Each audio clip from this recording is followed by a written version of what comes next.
All right, guys, today we're going to go through the step through. The step through. What is the step through, Nick? Well, do you know what the hip flip is? Oh, yeah, Nick, I know what the hip flip is. Well, you know what? The hip flip is actually retired. It's the old way. And if your coaches are still teaching you the hip flip, man, they're not learning new techniques. So let's just go over the old way of doing the hip flip. And when I talk about the hip flip, man, it's all about when you make a move and then you're opening up your hips and trying to get around the corner, right? You're just tossing your hips around the corner.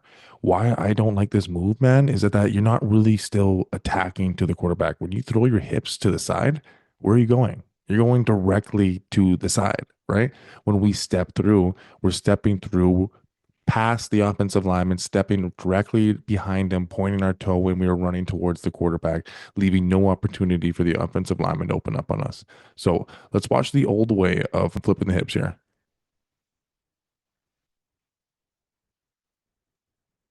So do you see number 92 right here?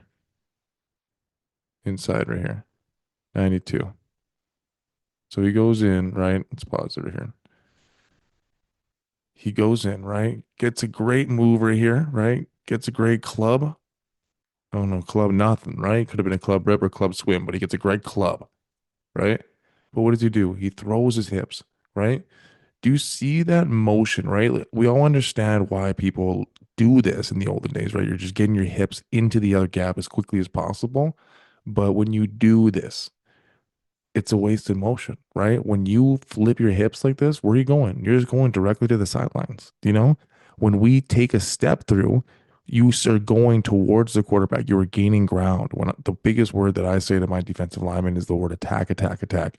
When you hear the word attack, you are gaining ground with every single step. For a jab step, for a spin, any kind of step where you're taking, I don't want to take a lateral step, right? And that's what I think about when I look at the hip flip. It's a lateral movement, not gaining ground towards the quarterback, right? So look at that. It takes him like a second or two just to get back into his running form, right? Flips his hips, right? Okay, he beat the guy. Get it. We get it. You beat it. But look at this, right? It gives the offensive lineman an opportunity to open up and still try to recover here, right? That's an open C right there, man. He should be able to get a quick sack on that, right? Or you shouldn't even allow the offensive lineman to even touch him in this situation. Okay. So all the way of hip flipping right there. Let's see if we can show you guys another here's a drill that NDSU did back in the day, right? It's an older clip, right? Because it's an older version of the hip flip, right? So older way of doing it. Do you see that's what a hip flip is, right? So when you want to get your hips out of the gap into the new one, right? It's a wasted motion, right? Even in this drill, I like this drill for hip flip. And if you're going to hip flip, right, because at least you're gaining ground. But even when you hip flip like this, it gets you out of position of running towards the quarterback. And now you got to get back into your running position and get after the quarterback, right? So I don't like anything that when you make a move that you get stagnant for a second. That's not what I'm thinking. So to show you guys the new way of flipping your hips, which I call stepping through. Okay. So stepping through. Remember the old way of flipping the hips we saw there, right? So now look at the difference of these guys, right? Do you see his inside foot?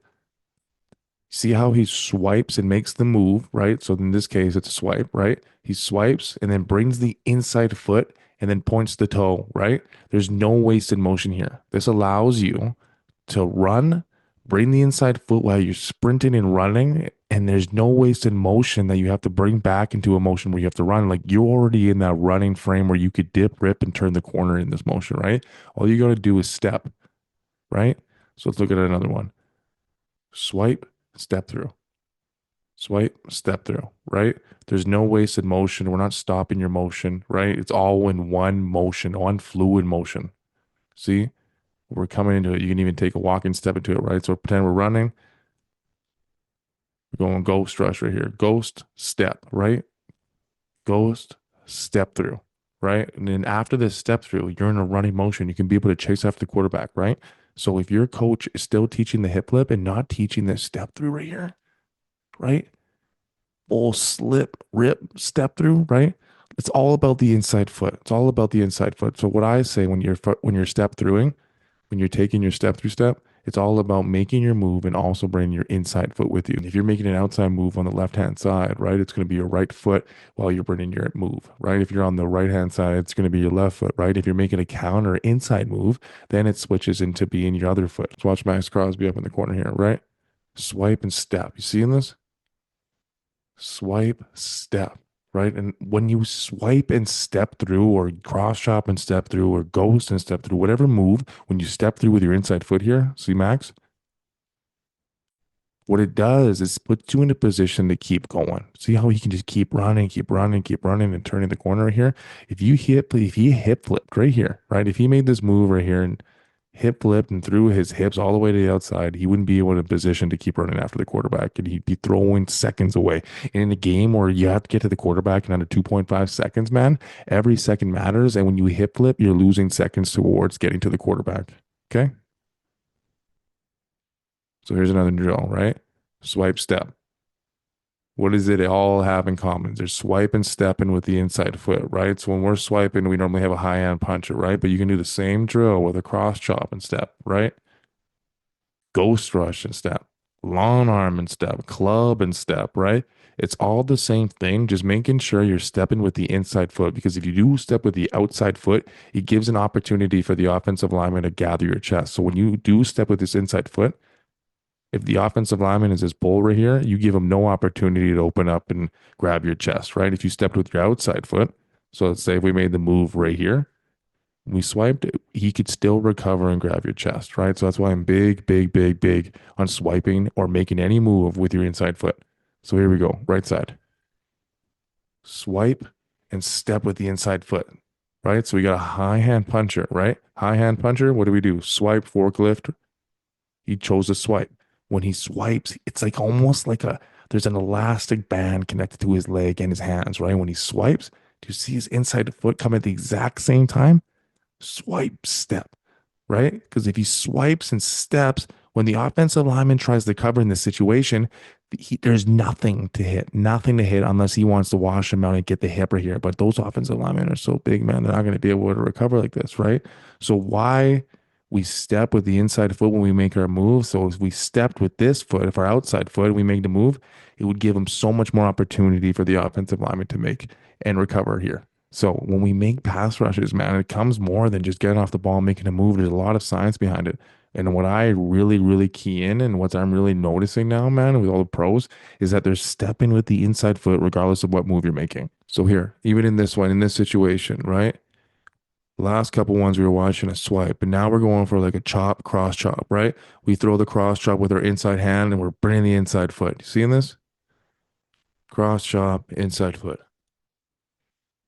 Cross chop, inside foot.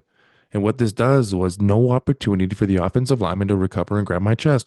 He cross chops and brings the inside foot. It allows him to keep going forward, brings momentum towards the quarterback, and doesn't stop his feet, man, and he can continue to run. Unreal. So, step through has been one of the biggest kind of momentum things I've seen. So, let's watch another drill here. It's one of the BT Jordan drills, man. Michigan State, I think. So, when we're doing these drills, we want to be able to point our toe, right? So look down here. So when we're stepping, we're not stepping. We could swipe, we can make a move and step with our inside foot. But if our inside foot is not pointed directly to the quarterback and it's pointed directly upfield, that's where it's taking us. When we point our toe, it's because that's where our next step is going to take us afterwards, right?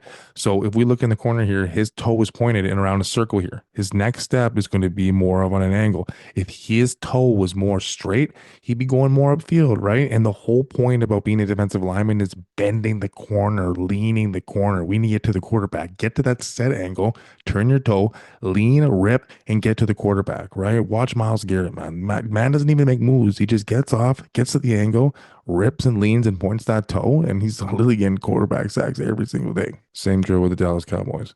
So we make our move, right? Regardless of what it is, a swipe, but we're bringing the inside foot. And what are they stressing? Staying low, right? Because when we're turning the corner, this is how low I need to get when I'm turning the corner. When I get to that set point and I want to throw my rip, I'm not throwing my rip standing straight up. I'm throwing my rip getting in this position right here. So just to kind of go back to the old way of old flipping the hips way. Do you know what I mean? Let's see it. Let's see the old flipping the hits way. So this was huge back in the day, right? Like this, when you get into this position, you lose all your power to keep running towards the quarterback. Like I understand where we were learning how to play defensive line. We were learning the new techniques behind it, but just like science, just like anything, everything evolves, right? So if we do want to get into these drills, man, we want our hips to always be facing where we're going, right? Just like in fighting, right? If we flip our hips like this and the quarterback is over here, where are we going? Our hips are going to the sideline. Our hips need to always be pointing to where we're going. Same with our toes and everything. And that's why we step through. There's no wasted motion on flipping our hips and then having to turn them all the way back. So, stepping through is the key to being a next level athlete and going to the NFL, CFL, any professional league. If you can get this step through in now, right, you are going to go very far. Hope you learned something today, guys.